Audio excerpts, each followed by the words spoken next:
Hello. Hello. Hello, we're back again. As you can see, I'm no longer joined by disembodied people.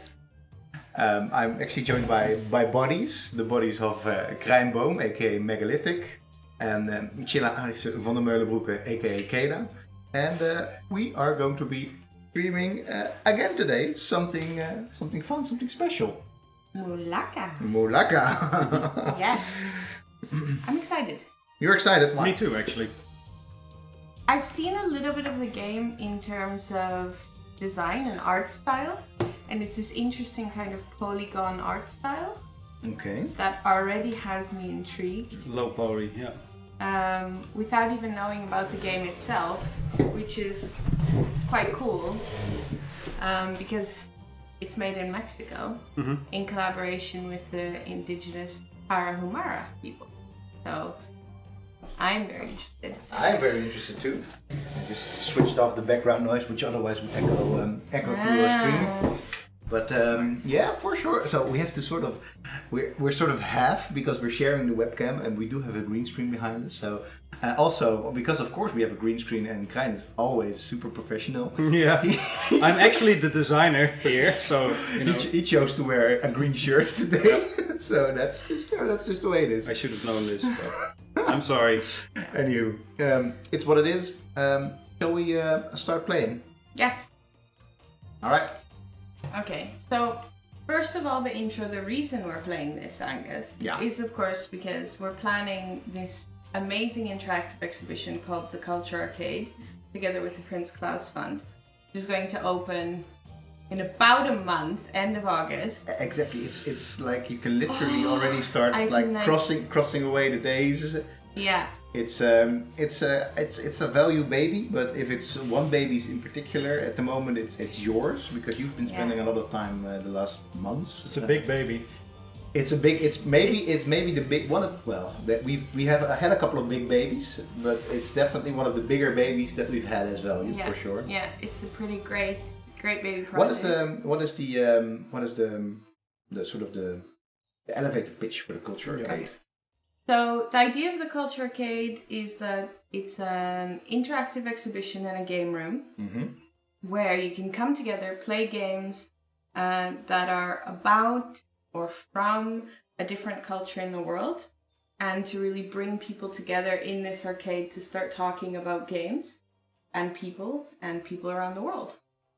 And so one of the things we'll have a series of computers set up where you can play different games, and one of them will be Mulaka, which is why we haven't officially had the go ahead from the developer yet, but we are hoping it will be one of them. And in total we're planning about 12 games that will be playable, and then we'll also be doing really cool workshops in Minecraft to reconstruct threatened heritage, which the Prince Claus Fund's Cultural Emergency Response group or program has been working on in the past. Basically, we're gonna do Minecraft, but then all across the world. Yeah, we have some really cool heritage that we've picked out for that, for which people can actually sign up for one of the workshops, or bring a class. We're gonna be game jamming as well. And we're going to be game jamming, so we're going to have like a small group in which we're going to get down for 7 weeks and make something cool. Alright. Which will also be exhibited in an exhibition, and then we're going to have a game release party at the end. But of so course, much to there look is forward to. basically a lot that we're going to be doing in about 6 weeks. Yes. But it's going to be not like a round the week thing, but a couple of days a week that's going to be opened. It's in the center of Amsterdam, next to a museum, next to Guerrilla headquarters. For sure. Yeah. It's happening for sure. Value is in the center of cultural power of the Netherlands. And they've started painting the walls this week, so things are starting to feel really, really real, and they're starting to mount some of the fantastic sci-fi digital artworks by an amazing artist called Omar Gilani, who will be exhibiting there. So it's That all may be coming together. I mean, I don't know what's my favorite part of this whole thing, but the artworks are So cool.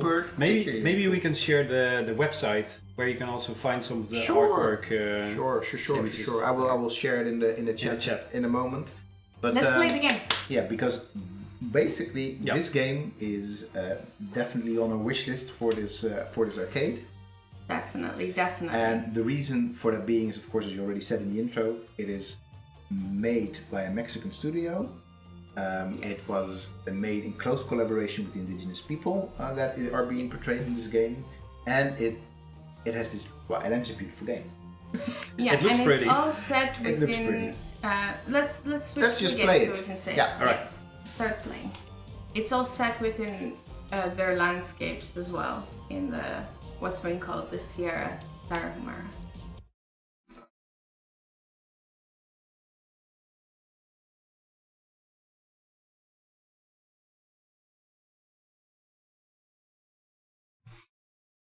Is someone going to read this in a nice narrative voice? Oh wait, I We didn't know. just We assumed there was assumed that there was No, a there's no voiceover. sound, I forgot Okay. because I played this game on the Switch, but I forgot. Well, I can try it in a nice narrative voice. Some say that with its beak, the raven dug the river channels and the canyons.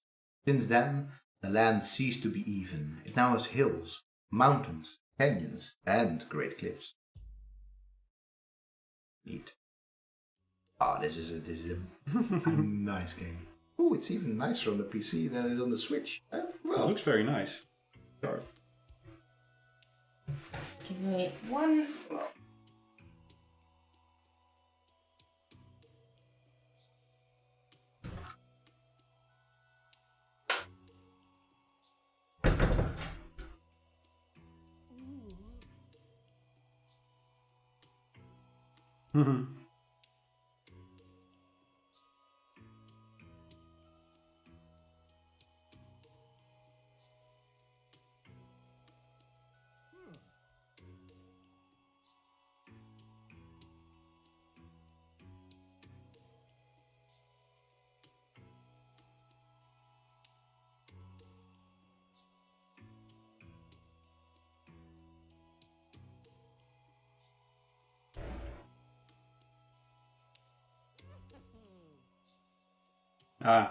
But it's a sort of coming of age story, I guess.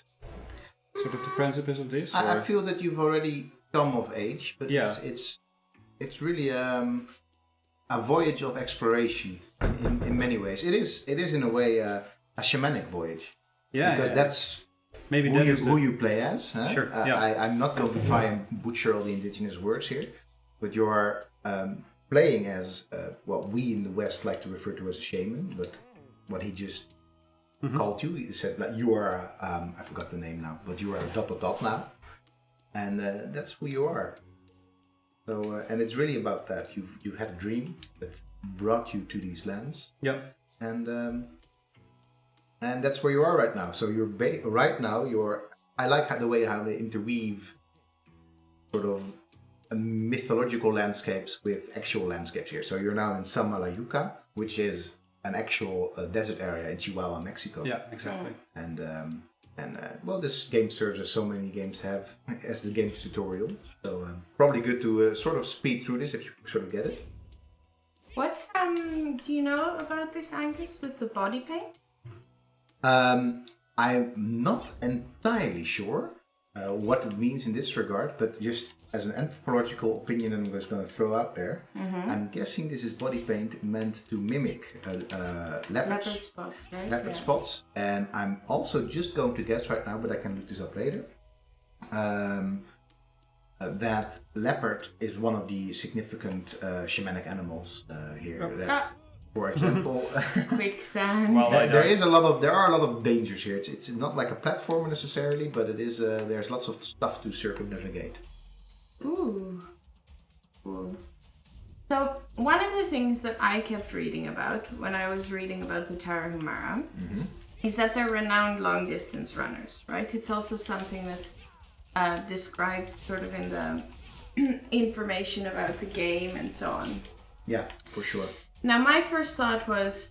This is going to be an endless runner. No, my first thought was Running simulator. What is like a long distance runner? And then I was reading about them, and it seems that they could really run like 300 kilometers in one session over several days throughout these types of canyon landscapes. Yeah.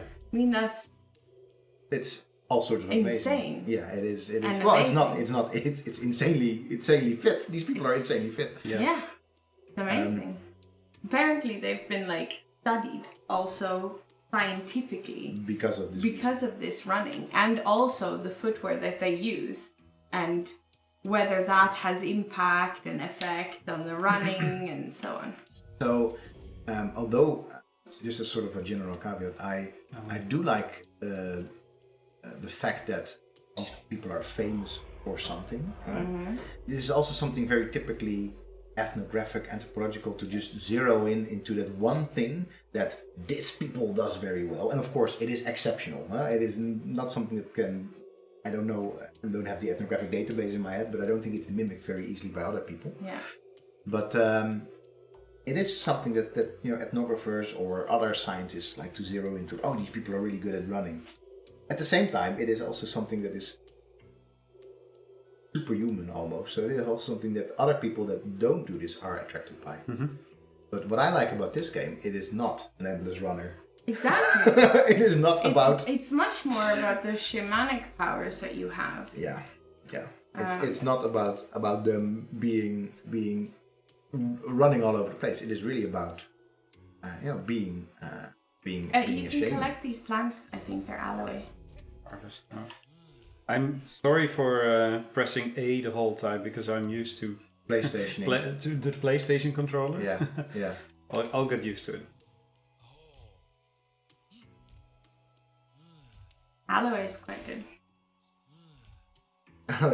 It's definitely. I mean, there's a lot to unpack in these first scenes already, because these are also traditional plants that are used for example, for healing. And exactly. I mean, without wanting to wax all like, the wisdom of native people and blah blah blah, but clearly they understand their environment really, really well, and this is also why you should work together with them if you're making a game about their environment, especially about their culture. But these people, so you could, if this was like any other game, there would be healing potions. Right. But these things, aloe vera, function as healing potions in a way, right? If you put aloe in your skin or whatever, with burns or whatever, but it is really this very potent medicinal plant. Yeah, but this is not something we haven't seen before in other games. No. using plants as potion as part of life. But now it's part of the narrative, of course. I mean, yeah, this it doesn't really say, but you can if you've seen an aloe before, you can recognize it as an aloe. But that I think is of course plants are always used medicinally in games, but here I think that it's just not always, but often. Often you end up putting ingredients together, but often it is in Skyrim there are fantastical plants and thingies, but here it is really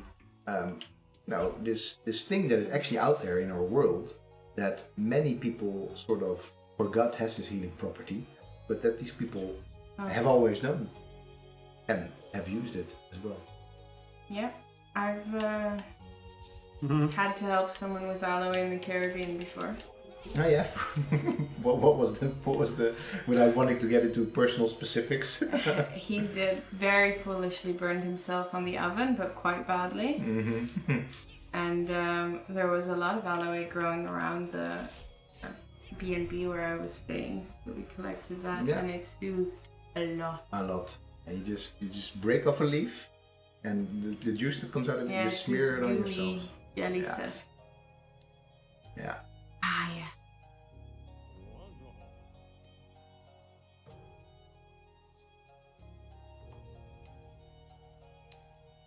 Sukuruame. Ah, yes. Can I please Sukuruame? Because I'm just going to double check that it is actually the name for Ruame.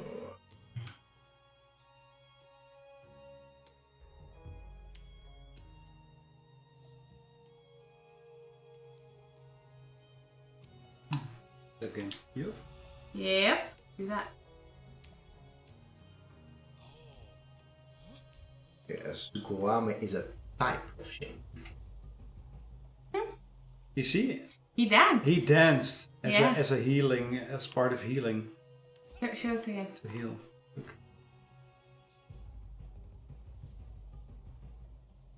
That's actually amazing. That's really and there's a nice. short music clip as well. Nice. I like that. Yeah. Okay.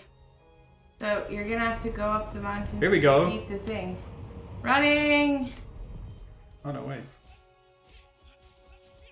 No running? No, but I have to fight this thing together, Korima.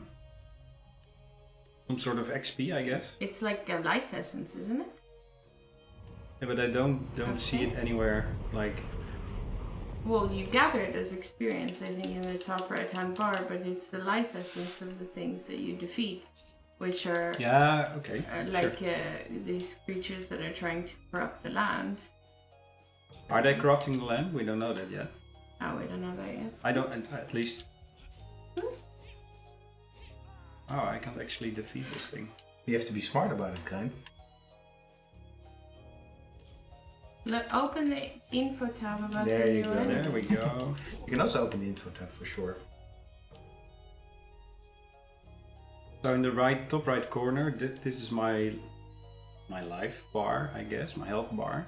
Mm-hmm. So I have 3 life, I guess, or something. Like the 3 Maybe you could heal. diamonds. Maybe you could heal with one of your alloys. There you Yeah, go. okay. So I found ethnographic text because that's the sort of stuff that you will find online.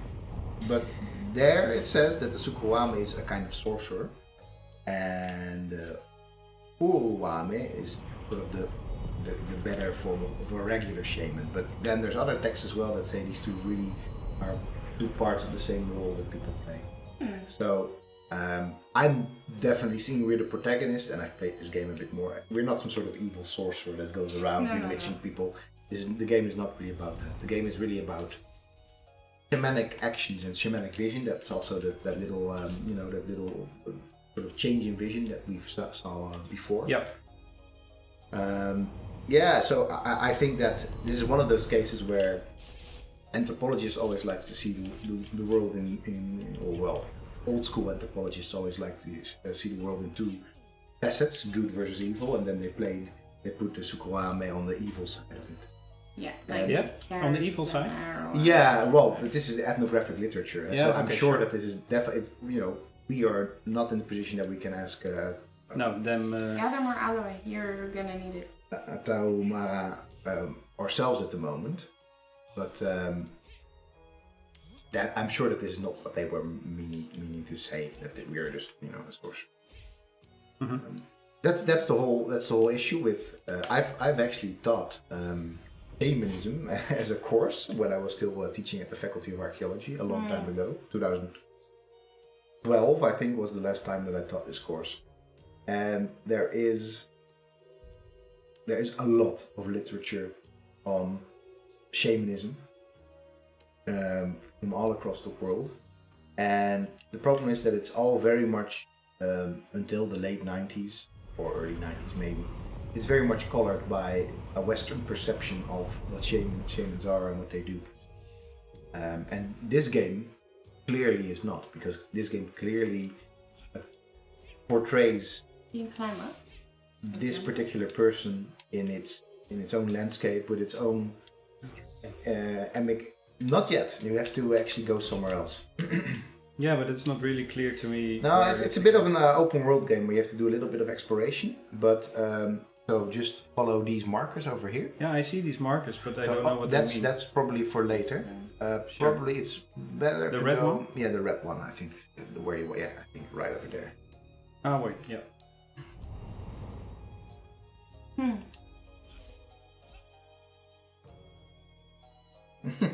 I said that they have a ton of aloe in the garden in Greece. Yeah. Yeah, I think you have to. Yeah, exactly. So over there. Oh, wait, it's. Yes, there you go.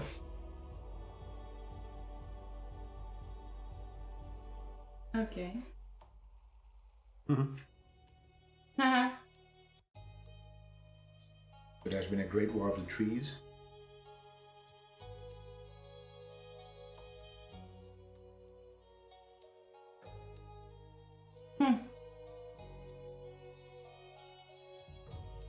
So this is a snippet from the oral traditions, the narrative traditions of the Tarahumara, Yep. in which they talk about, apparently, because I know, as I said, I know very little about this, but there's this story about the great war between the trees, and then this particular plant was a sage to what we would call gods or ancestor spirits.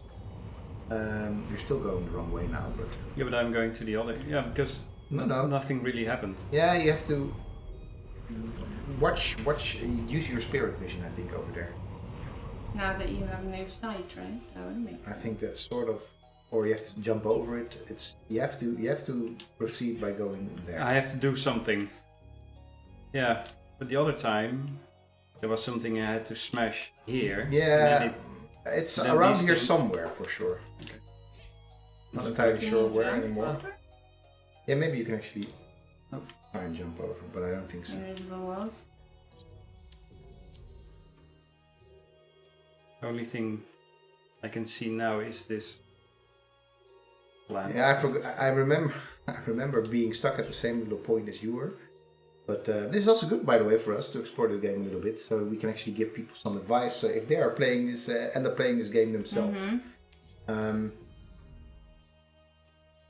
I think I have to do something else Go first. around to the other side. Yeah, just have a little look around. Why not? Let's see what the other things are. You guys don't hear this, but there's actually a very nice sort of wind sound when I When run. you're up, Yeah. is Yeah. it swooshing? Yeah. Very It's nice. swooshing. So what we actually were what's just this? talking to, this is a piece of pottery. And we, by the way, all the time that we're doing this, we're collecting korima. Is it some kind of life essence? I don't entirely, but korima is an important part of Raramuri lifestyle. Raramuri being another name, we can talk about that later for Sure. the people in this game. And definitely something we celebrate and continue to contribute to. We share what we can with our friends in the barrancas. It's a kind of... it's a good question. Wait, It's kind of... go back to the top, because it was a really nice thing that they said that it's an experience of sharing what I have, you have. Yeah, exactly. But So it it it's is like some a sort of... cultural lifestyle kind of value, I guess, maybe, or It is a value, which is probably also at the same time a type of essence, because of course clearly we are here yeah. collecting it as well. Oh, you have a finishing move.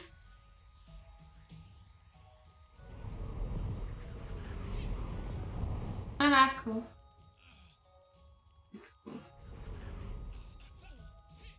Wait, right trigger with. Why?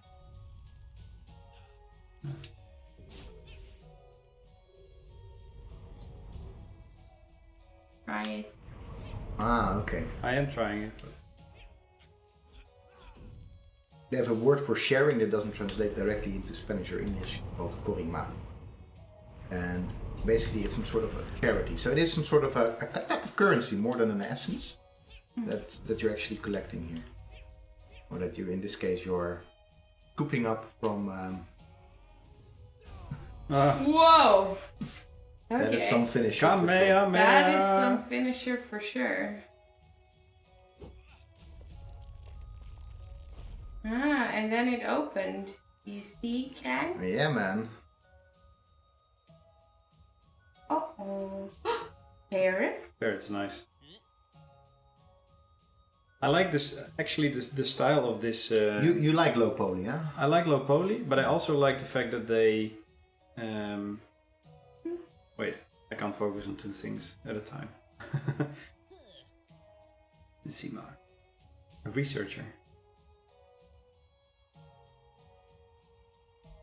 biologist. Mm-hmm.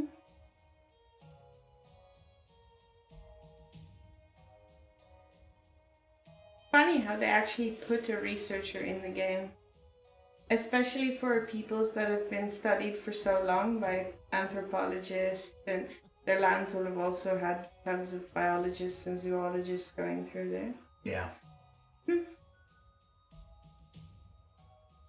Now, what I like is that Awesome. in this game, the researcher is not some guy with a lab coat, but it's just somebody who has traveled the world and collects information about in this case animals. And I think that's good, but it's just one of them. You've collected one of the 3 stones. See, that's the thing. You need all 3 stones, and then you can open the main gate. Nice.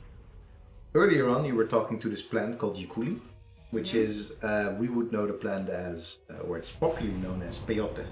Ah, yes. And Peyote is really it. Aside from it. Also, so it's a divine plant in Tarahumara culture, but in many other cultures of this part of Mexico, northern Mexico, as well as the southwest United States. It only grows in the desert, which is why it said it didn't want to be where trees were. In the desert. You can't remember your name, especially if you take a bit of peyote, because that in fact will. You have to find someplace else where you can... Go around on the side. Maybe there's something up here on the... And some petroglyphs on there as well. But peyote was made famous as... No, don't think so. As a stimulant through in the 60s, 70s, through the works of a very particular... He claimed to be an anthropologist, and he actually got a PhD in anthropology called Carlos Castaneda. And what he did, he wrote books, and he published papers basically, but books mostly, about the thing. And go around and you can jump up there. Oh yeah. That was it. Books and papers about? Books and papers about the teachings of Don Juan, who was not a Tarahum. I keep on forgetting the name. Oh wait, that was the key actually for the door. Who was not a Tarahumara shaman, but I have to actually double check what Don Juan was supposed to be. Yaqui people, I think. But basically, these teachings of Don Juan, although anthropologically sort of put in there, became very popular in the counterculture or the alternative culture of the 60s, 70s. So these books and Carlos Castaneda's teachings, well, Don Juan's teachings, became world famous. And lots of people outside of anthropology for the first time started to interact with the idea of shamanism on a large scale, making shamanism a super popular religious, well, I wouldn't want to say a religious, but like a life choice almost. So there's now lots of people... Like yoga. In a bit like in the 60s, 70s, a little bit later, even yoga became very popular as a way to exercise, to sort of unchain your mind and unchain your whole being. Sort of engaging with shamanism became something very popular. And there's still lots of people nowadays that are doing shamanism that has nothing necessarily to do with the shamanism of the type of place where Don Juan came from, but that sort of have invented their own traditions around it. But at the core of it is really to transcend your own being.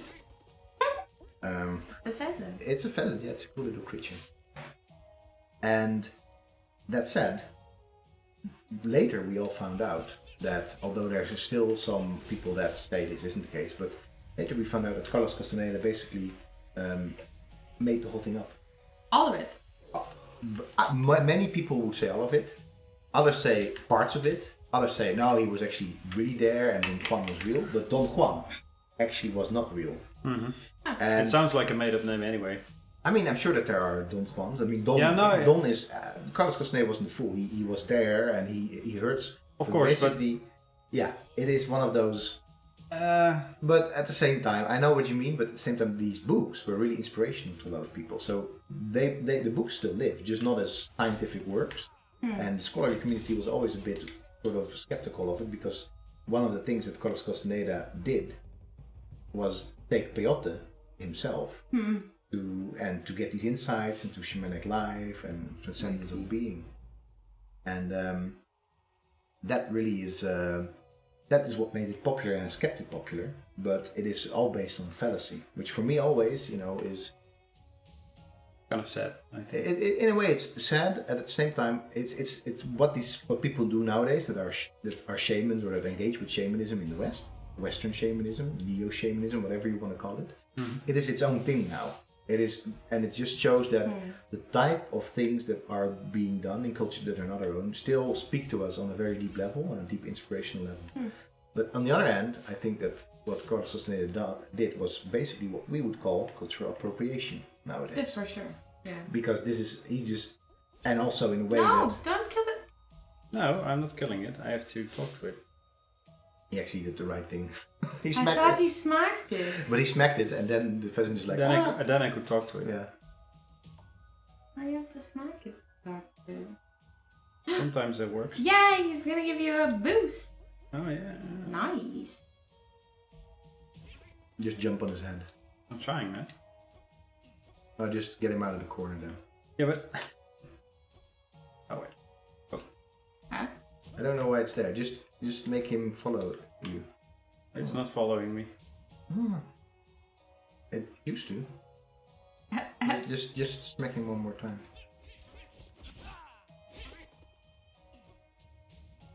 There's a problem with wayfinding here, I think. I think so too. Alright, just move away.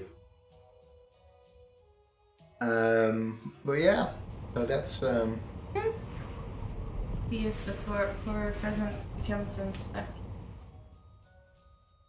I mean, suffice to say, this is an indie game, so stuff like this is bound to happen now and again.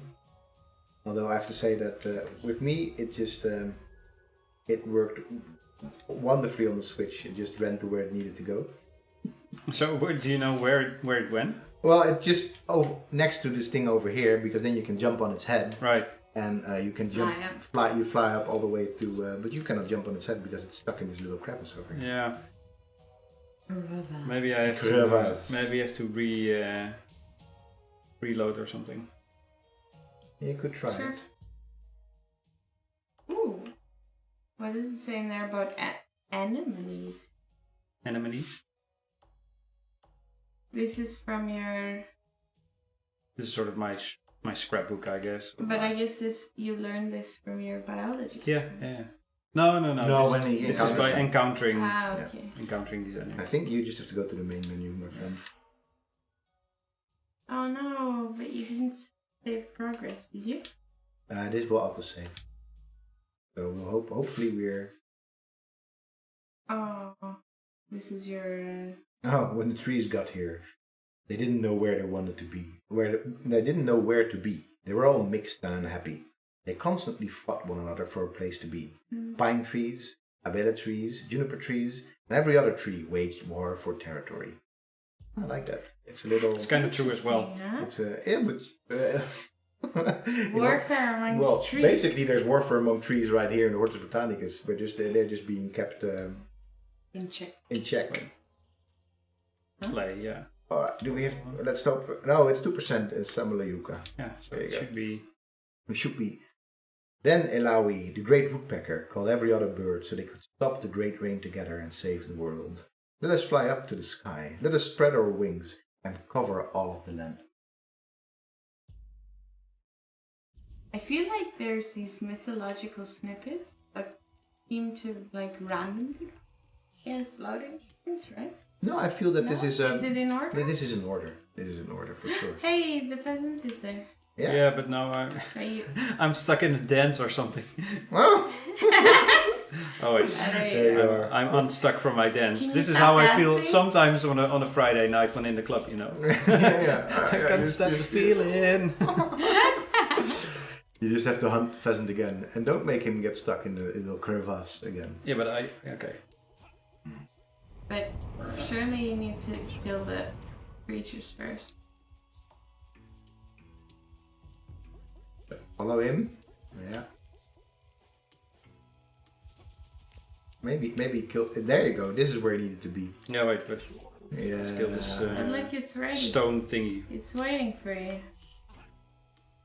Whee! Nice! Don't jump off now. Yeah. This pottery looks really cool. Yeah, for I like sure. it. This is a little anthropological, archaeological snippet for sure. I've looked this one up actually, the pottery, and yeah, that looks spot on. Very nicely done. But No fall damage, by the way, which I like. yeah, for sure. It's also one of those things that are like in games that have fall damage. It's just distracting. Well, sometimes it is part of the gameplay. Yeah, right. But in this case, it isn't. No. There must be a way to get Yeah, up yeah. on that You get go to the pheasant. The pheasant should come and help you out over there as well, I think. Yeah. But you're like, okay, whatever, peasant friend. Yeah, but he didn't say. Sorry, pheasant friend, not peasant friend. Rude. Rude. Sorry, pheasant. You're a pleasant pheasant. I just wanted to make that joke. You were just 1 second. I early. know. Jump up here. You can jump up there. But you you can can- find a way. Wait, What did you? Now you're in the quicksand. Oh wait, there's It was a good jump though. Yeah, I didn't know what I did, I but liked it. it was sort of basically running and then jumping. Jumping. But- By the way, I but think climb that up on that the thing way in the this middle of guy the runs is, I think, just It's kind of hilarious, but also very fantastic. yeah, exactly. It is like there's It's a bit of an exaggeration, I think, but I like I it. bet there's probably films of Harumara running. Right? Oh yeah, we should put that if we share this the clip of the video of this on our website. We should put a couple of Tarahumara resources with it. Yeah. Yeah. It is interesting though what you were saying about anthropologists and sort of their obsession with what makes a people's unique and then like kind of just pushing that one thing. Yeah.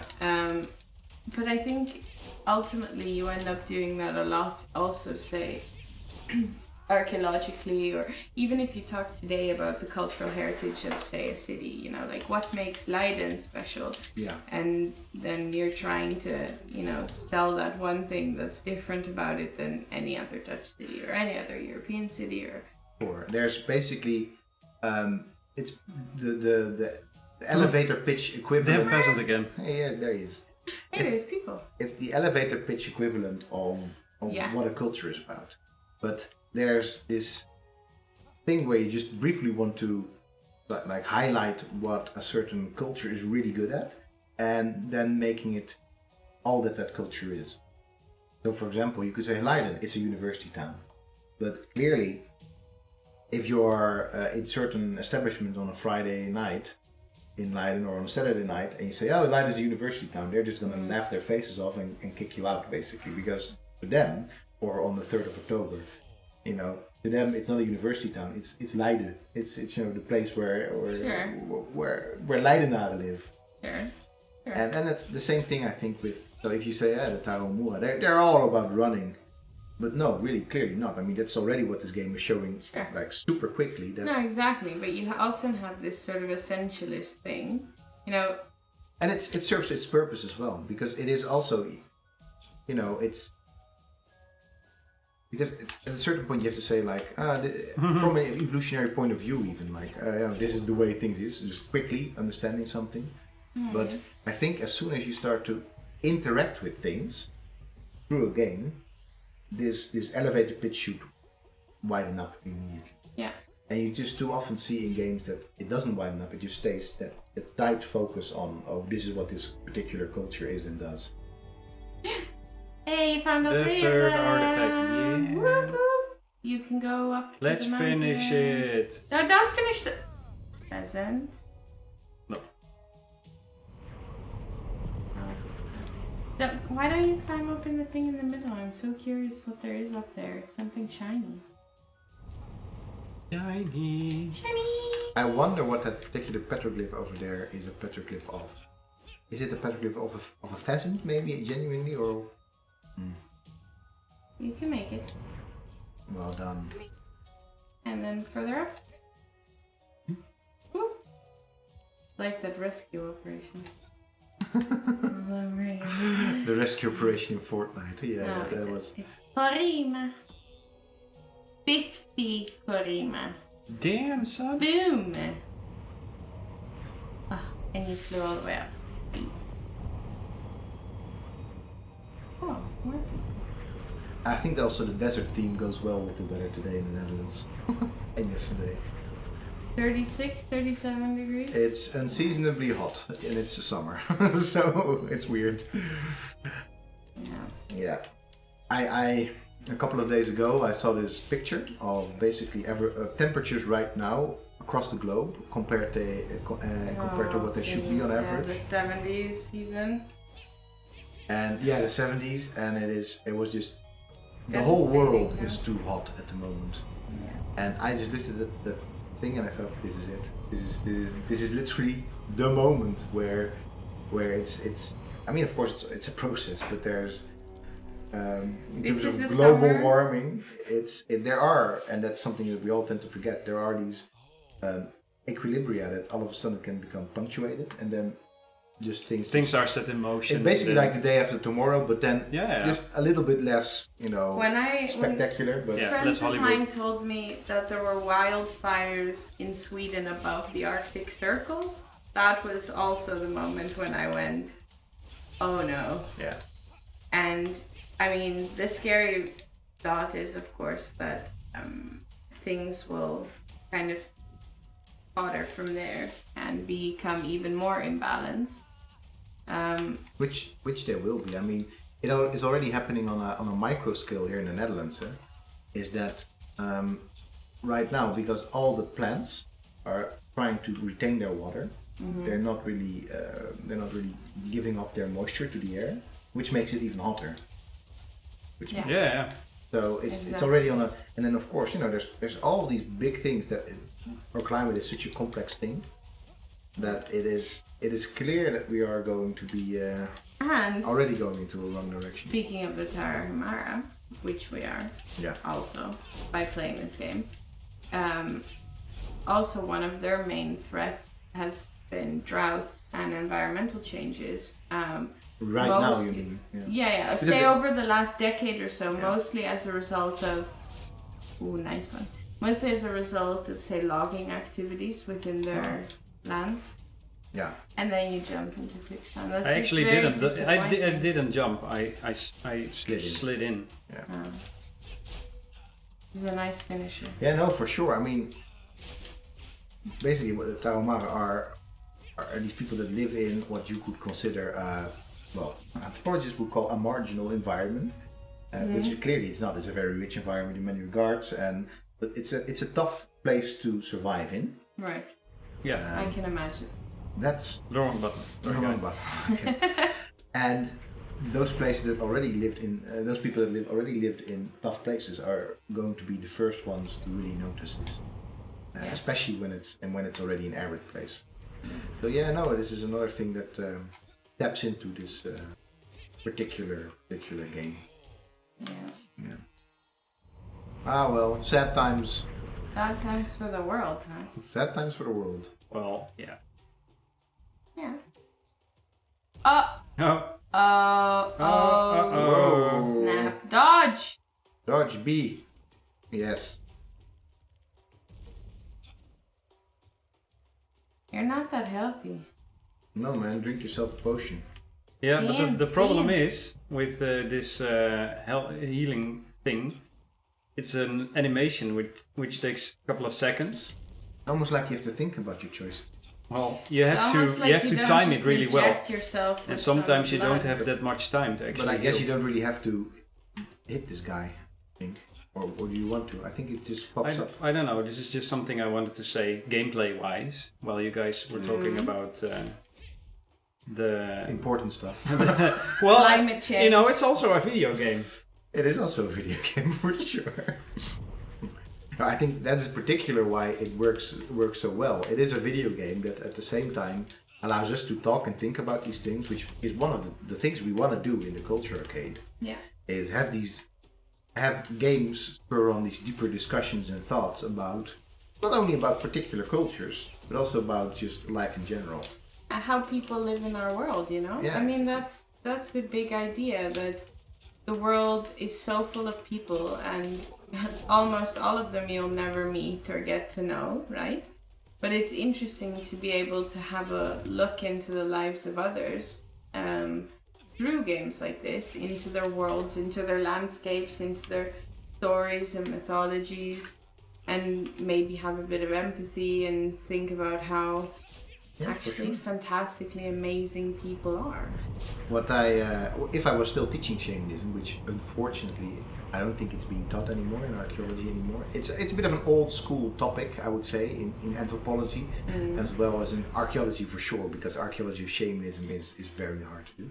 But anyway, when I taught it, if I were still teaching it, I would definitely let my students or play through games like this with my students, or of course Never Alone, which is not necessarily about shamanism, but underlying shamanism is this general sort of sense that things are not the way that we normally perceive them to be in the Western world, although that is of course in our Western conceptualization of things or ontology.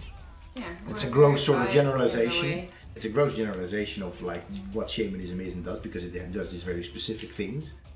But now there you go. Now you get to beat it. Use your site or open the info tab about the new enemy to find out how you can defeat it. But you know what I actually did when I was teaching this course? Not there. When I'm sure it is probably towards the bottom. Nope.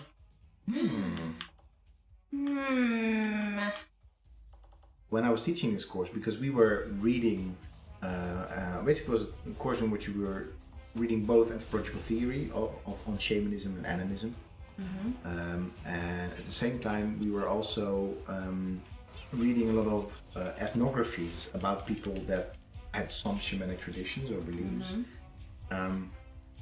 But at the end of the course, without really letting them know beforehand, I always had, I used to, he doesn't live in the Netherlands anymore, but I used to always invite somebody who was a shaman himself. He was a shaman in the, it wasn't the Castaneda tradition, I forgot the name of the tradition now, the Four Corners tradition or something like that. And he was from Colombia, but he practiced a sort of a universal form of shamanism. And it wasn't really to say like this is what a shamanist does and go and touch him, because he's real. But it's more about, because what he used to do is like he would do little shamanic experiments almost with them. So he would give them, for example, here's an apple, 4 parts of an apple, and now we are going to, in this particular apple, we're going to taste earth in it, we're going to taste water in it, and he was just explaining about the way that he views his world. Which fantastic. It was very nice, because at the same time you can read about like how people I'm being eaten. Oh, careful, man. How people perceive the world and blah blah blah. You can all read all these ethnographies about it, but unless you really encounter somebody who just views the world completely different than you do and that you're not used to, then it's sort of the anthropological framework has to start kicking in. That's one of the things I also appreciate about, say, traveling and meeting people in other places in the world. Yeah. That sometimes even things that you think are sort of basic and universal, like time, how you view time, can be completely different. Yeah, for sure. And just perceptions of time or the day or, you know, the earth itself can be so vastly diverse. You know, it's just one other example that is a universal. There's literally like laws of physics being written around time, t. But at the same time, there's so many different ontologies of it that you could, I mean, not even perceptions of it, but literally different ways in which you can be and think about time. And if you're sort of really true to yourself, I think. If you're really true my finisher is up. It will just take a while. Yes, just to probably just to bounce around a little bit more. No, but Ken is doing it really smart. Yeah, this he's is running good. the thing into all these pillars. Yeah, and then it's like not how Bram, aka Smoochy, did it when he sent up a sped up video of him trying to defeat this. Oh, so you've seen this before? This is all new to me. Yeah, he did a. You can check it out later. You can compare yourself to him because he failed for forever. Because he didn't do this smart thing. He just like bashed at it for what seemed to be half an hour, but then sped up into 2 minutes. Nice job. I like the game so far. Yeah? Yeah. Hold still, Mulaka, for now you stand on holy ground. I am Chokmari, wise counsel to the children of the stars. I have witnessed your bravery, young one, by defeating Terra Machire and returning balance to Malayuka.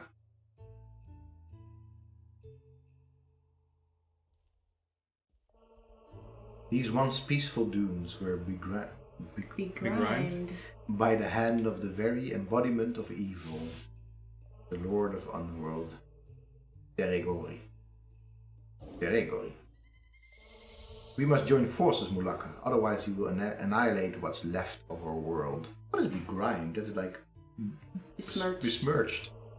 Look for my brothers, the rest of the demigods. Prove yourself to them as you have done with me, and gain their blessings. Ooh, nice.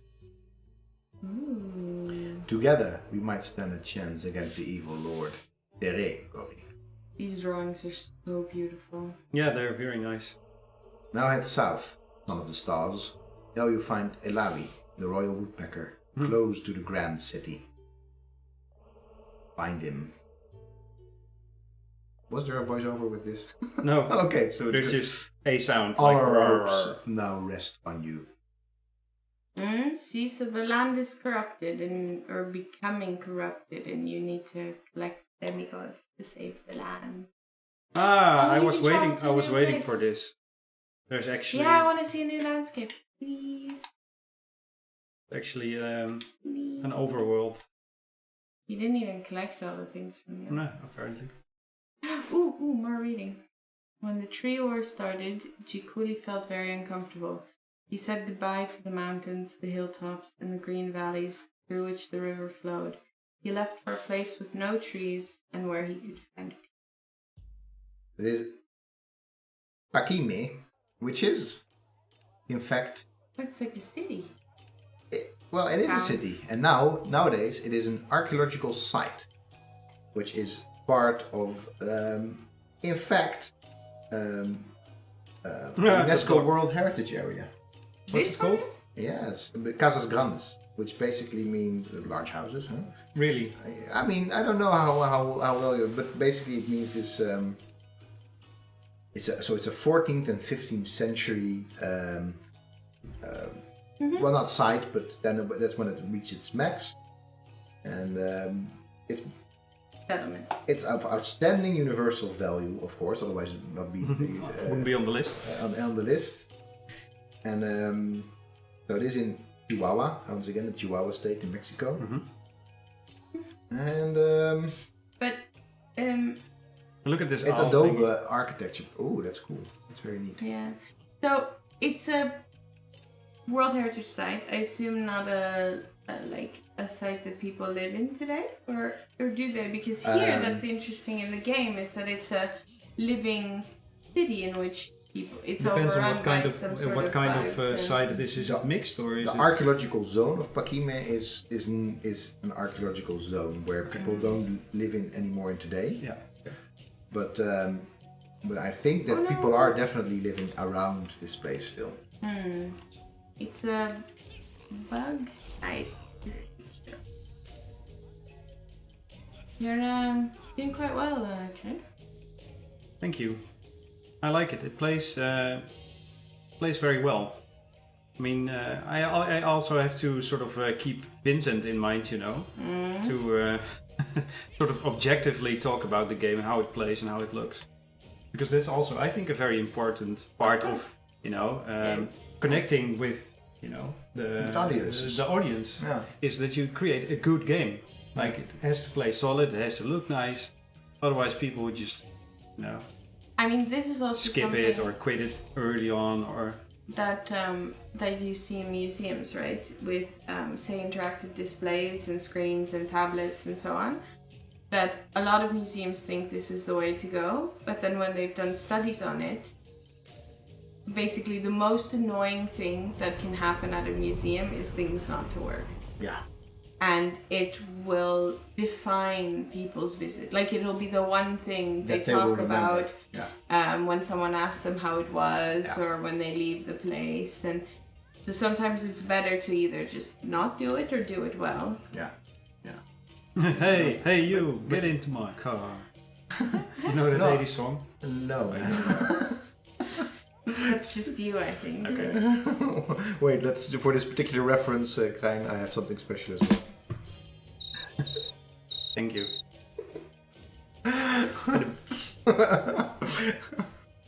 Or we could have gone with this one as well. No, the other one was better. The other one was better. I have to really still get used to the stream Do deck. you have like a tiny violin that we can play for when Jan like inevitably dies over something? Oh, we stupid? should definitely. Well, I don't have it right now, but I could have installed it. So I will install a tiny violin on my stream deck sound deck. I think we need it. Yeah, for sure.